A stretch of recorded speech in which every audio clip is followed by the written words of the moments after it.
Olá, pessoal! Bem-vindos à nossa aula de hoje.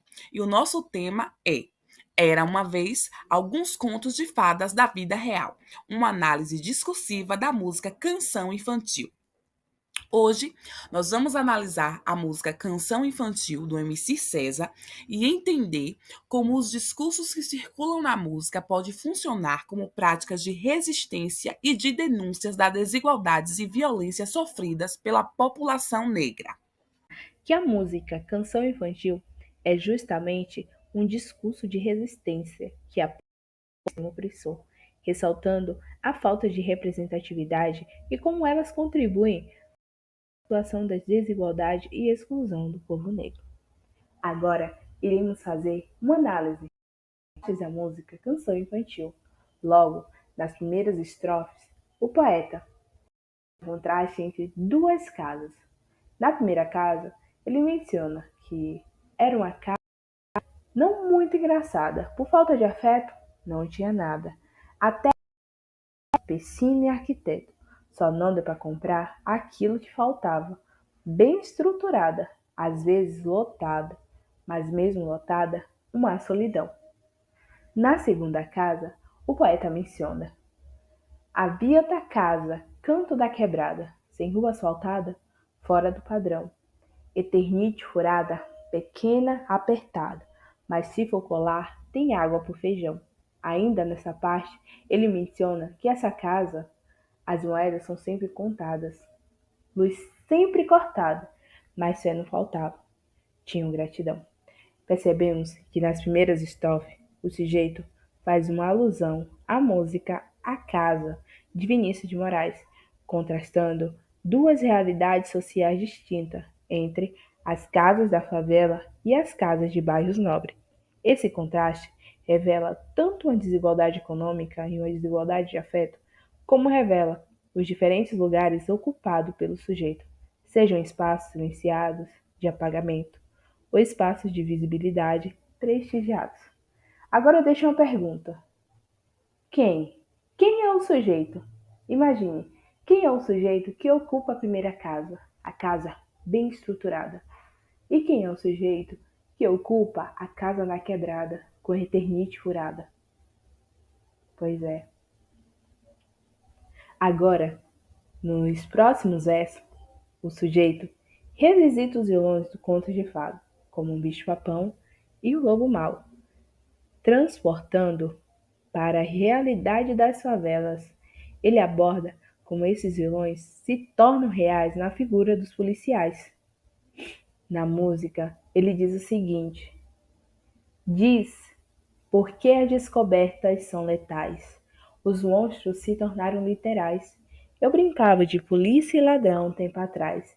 Hoje ninguém mais brinca. Ficou realista demais. As balas ficaram reais, perfurando a eternite. Brincar nós ainda quer, mas o sangue melou o pique. O final do conto é triste, quando o mal não vai embora. O bicho papão existe. Não ouso brincar lá fora. Ele menciona que essa personificação dos monstros do conto de fada em policiais é algo tão real para as crianças que moram em favela, porque são esses policiais que invadem o morro e matam jovens inocentes. A exemplo do caso de 5 meninos que foram passear, sem droga, flagrante, desgraça nenhuma. A polícia engatilhou, pá, pá, pá, pá, mas nenhum deles voltaram de lá. Foram mais de 100 disparos nesse conto sem moral.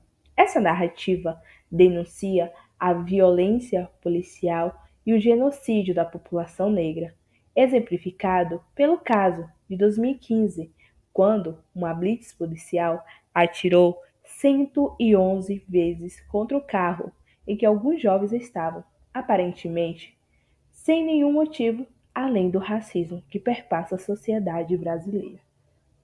O outro caso, mencionado pelo poeta, foi o caso de Evaldo dos Santos Rosa, um músico morto por ser confundido e por isso teve o carro atingido por 80 tiros. De Costa Barros a Guadalupe, 1 milhão de enredos. Como explicar para uma criança que a segurança dá medo? Como explicar que 80 tiros foi engano? 80 tiros. 80 tiros. Isso, ele teve o carro atingido por 80 tiros, disparado pelo exército, bem como Luciano de Macedo, o catador, que tentou auxiliar no momento do ataque. Esse evento, tratado pelos responsáveis como um engano, revela o exercício de um poder disciplinar com práticas de suplício e o racismo estrutural das forças de segurança. O poeta, então, indaga: como explicar que 80 tiros foi engano? Foucault nos ajuda a entender esse ponto quando salienta que o discurso de poder exerce controle sobre os corpos, normatizando-os e disciplinando-os. O poeta deixa bastante explícito na letra quando coloca: tem algo errado com o mundo, não tire os olhos da ampulheta. O ser humano, em resumo, é o câncer do planeta. A sociedade é doentia e julga a cor a careta. Os versos citados apontam indícios de quem fala no discurso e quem é o sujeito histórico que traz consigo uma representação do discurso. Ou seja, o homem branco que durante anos criou uma narrativa única que atravessa cruelmente os corpos negros subjugados, explorados e violentados. Portanto, o controle do discurso está nas mãos de um sujeito que promove a execução de jovens negros. Assim, a música não só retrata uma realidade dolorosa, mas um chamado a uma prática de enfrentamento e transformação dessas estruturas de poder e opressão. Ela mostra como a arte pode ser um campo de luta contra o poder, buscando transformar a percepção e a equidade social. Diante dessa perspectiva, Djamila Ribeiro, em seu livro Pequeno Manual Antirracista, coloca que, na maior parte das vezes, o judiciário é uma extensão da viatura policial. Assim, há uma inversão de papéis, pois quem deveria proteger, na realidade, são agentes de terror para um determinado povo.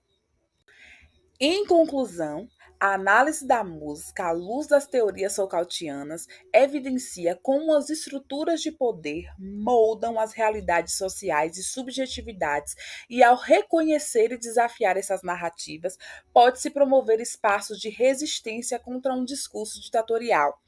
Desse modo, é essencial que educadores estejam atentos a essa dinâmica discursiva, trabalhando ativamente para transformar as estruturas que proliferam a desigualdade e o racismo. E vocês, já perceberam em outras músicas algum discurso de denúncia e resistência? Que a partir de hoje vocês não apenas ouçam as músicas, mas que também analisem elas discursivamente, trabalhando a sua criticidade. Beijo das prós!